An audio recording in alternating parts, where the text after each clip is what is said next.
Let me ask you something. If I install every sprinkler perfectly level, perfectly centered, perfectly straight, but I space them wrong, do we still have a safe system? The answer is no. Sprinkler spacing isn't about symmetry. It isn't about making the ceiling look good. It directly affects activation timing, water distribution, fire growth, and whether the system actually performs the way it was designed. When a fire starts, heat rises. That heat forms a layer at the ceiling. Sprinklers activate when that heat reaches their thermal element. If sprinklers are spaced too far apart, heat may not reach a sprinkler quickly enough. That delay allows the fire to grow larger than the system was designed to control. Spacing affects when sprinklers open, not just where water lands. Every sprinkler produces a specific spray pattern. Those patterns are designed to overlap. Why?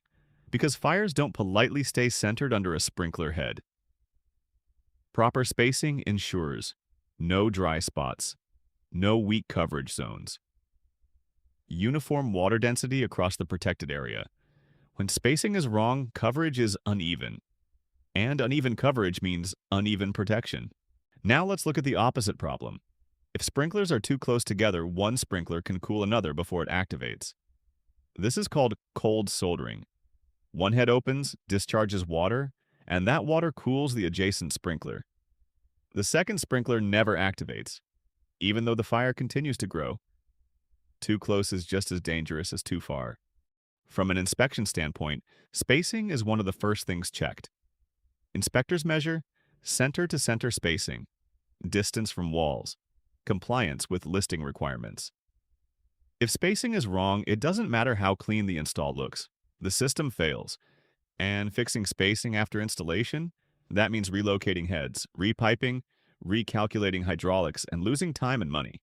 Every spacing rule exists for one reason: fire behavior, heat movement, fire growth rate, water distribution, activation sequencing.